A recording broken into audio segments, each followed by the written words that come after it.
ಇವತ್ತು ಆರ್ಸಿಬಿ ಅಭಿಮಾನಿಗಳಿಗೆ ಹಬ್ಬ, ಅದು ವಿಧಾನಸೌಧದ ಮುಂದೆ ನಡೀತಿರುವಂತಹ ಹಬ್ಬ. ಸರ್ಕಾರ ಈ ಒಂದು ಕಾರ್ಯಕ್ರಮವನ್ನ ಆಯೋಜನೆ ಮಾಡಿದೆ.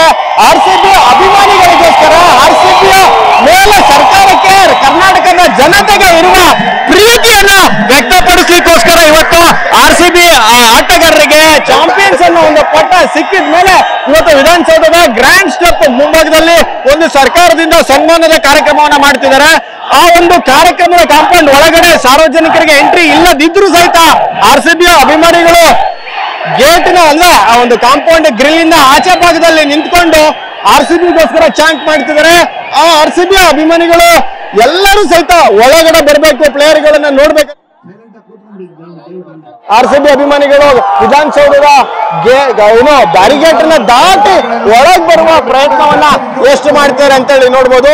ಈಗಾಗ್ಲೇ ಹೈಕೋರ್ಟ್ ಮತ್ತೆ ವಿಧಾನಸೌಧ ಮುಂಭಾಗ ಇರುವಂತ ರಸ್ತೆ ಟ್ರಾಫಿಕ್ ಸ್ಲೋ ಆಗಿದೆ. ಈಗ ಆರ್ಸಿಬಿ ತಂಡ ಬೆಂಗಳೂರಿಗೆ ಬಂದು ಅವರು ಟೀಮಿನ ಸಂಪೂರ್ಣವಾಗಿ ಟೀಮಿಂದ ಹೋಟೆಲ್ಗೆ ಹೋಗುವಂತ ಕೆಲಸವನ್ನ ಮಾಡ್ತಾರೆ. ಅದಾದ್ಮೇಲೆ ಹೋಟೆಲ್ ಅಲ್ಲಿ ಫ್ರೆಶ್ ಅಪ್ ಆದ ನಂತರವಾಗಿ ಅವರು ವಾಪಸ್ ವಿಧಾನಸೌಧಕ್ಕೆ ಬರ್ತಾರೆ, ಇಲ್ಲಿ ಸರ್ಕಾರಿ ಕಾರ್ಯಕ್ರಮದಲ್ಲಿ ಭಾಗವಹಿಸ್ತಾರೆ. ಇದಾದ್ಮೇಲೆ ಓಪನ್ ಬಸ್ ಮೂಲಕವಾಗಿನೇ ಈ ಒಂದು ಅಭಿಮಾನಿ ಸಾಗರದ ಜೊತೆಯಲ್ಲಿ ಚಿನ್ನಸ್ವಾಮಿ ಸ್ಟೇಡಿಯಂಗೆ ಹೋಗ್ತಾರೆ. ಇದಾದ್ಮೇಲೆ ಚಿನ್ನಸ್ವಾಮಿ ಸ್ಟೇಡಿಯಂ ನಲ್ಲಿ ಸಂಪೂರ್ಣವಾದಂತ ಕಾರ್ಯಕ್ರಮವನ್ನ ಮಾಡ್ತೇವೆ.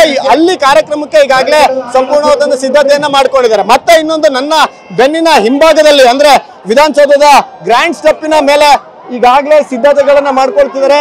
ಸರ್ಕಾರಿ ಅಧಿಕಾರಿಗಳು ಸಿದ್ಧತೆಯನ್ನು ಮಾಡ್ಕೊಳ್ಳಿ. ಈಗ ಡಿಸಿಎಂ ಆಗಿರುವಂತಹ ಡಿ ಕೆ ಶಿವಕುಮಾರ್ ಅವರು ಈ ಒಂದು ಕಾರ್ಯಕ್ರಮದ ಒಂದು ಸಿದ್ಧತೆಗಳನ್ನ ವೀಕ್ಷಣೆ ಮಾಡ್ಲಿಕ್ಕೆ ಬಂದಿದ್ದಾರೆ. ಈಗಾಗಲೇ ಅವರು ಇಷ್ಟೋ ತನಕ ಟೀಮ್ ಜೊತೆಗೆ ಟೀಮ್ ಅನ್ನ ವೆಲ್ಕಮ್ ಮಾಡ್ಲಿಕ್ಕೋಸ್ಕರ HL ಗೆ ತೆರಳಿದ್ರು. ಅಲ್ಲಿ ತೆರಳಿ HL ನಲ್ಲಿ ಟೀಮ್ ಅನ್ನ ವೆಲ್ಕಮ್ ಅನ್ನ ಮಾಡಿದ ಬಳಿಕವಾಗಿ ಅಫಿಷಿಯಲ್ ಆಗಿ ಕಾರ್ಯಕ್ರಮಕ್ಕೆ ಆರ್ಸಿಬಿ ತಂಡವನ್ನ ಇನ್ವೈಟ್ ಮಾಡಿ ಬಳಿಕವಾಗಿ ಇಲ್ಲಿಗೆ ಬಂದು ಒಂದು ಸಿದ್ಧತೆಯನ್ನ ನೋಡ್ಕೊಳ್ತಿದ್ದಾರೆ. ಯಾವ ರೀತಿಯಾಗಿ ಸ್ಟೇಜ್ ಇದೆ, ಎಲ್ಲಿ ತನಕ ಪ್ಲೇಯರ್ಸ್ ಗಳನ್ನ ಕೂರಿಸುವಂತದ್ದಾಗ್ಬೋದು, ಮತ್ತೆ ಜೊತೆಗೆ ಅಭಿಮಾನಿಗಳಿಗೆ, ಸಾರ್ವಜನಿಕರಿಗೆ ಎಲ್ಲಿ ತನಕ ಎಂಟ್ರಿಯನ್ನ ರಿಸ್ಟ್ರಿಕ್ಟ್ ಮಾಡಿದ್ರ, ಯಾವ ರೀತಿಯಲ್ಲಿ ಒಂದು ಕಾರ್ಯಕ್ರಮದ ರೂಪುರೇಷೆ ಆಗುತ್ತೆ ಅಂತೇಳಿ ಒಂದು ಸಂಪೂರ್ಣವಾದಂತ ಸರ್ಕಾರಿ ಕಾರ್ಯಕ್ರಮ ಯಾವ ರೀತಿ ನಡೆಯುತ್ತೆ, ಯಾವ ರೀತಿ ಮಾಡ್ಬೇಕನ್ನೋ ಸಂಪೂರ್ಣವಾದಂತನ ಖುದ್ದು ತಾನೇ ವೀಕ್ಷಿಸಿ ಪರಿಶೀಲನೆ ಮಾಡಿ ನಿರ್ದೇಶನ ಕೊಟ್ಟು ಡಿ ಕೆ ಶಿವಕುಮಾರ್ ಅವರು ಮಾಡಿಸ್ತಾರೆ. ಮತ್ತೊಂದ್ ಕಡೆ ಅಭಿಮಾನಿಗಳು ನಿಜವಾಗ್ಲೂ ಹಬ್ಬವನ್ನೇ ಮಾಡ್ತಿದ್ದಾರೆ. ಕ್ಯಾಮ್ರಾ ಪರ್ಸನ್ ರಾಜು ಜೊತೆ ಪ್ರಜ್ವಲ್, TV9 ಬೆಂಗಳೂರು.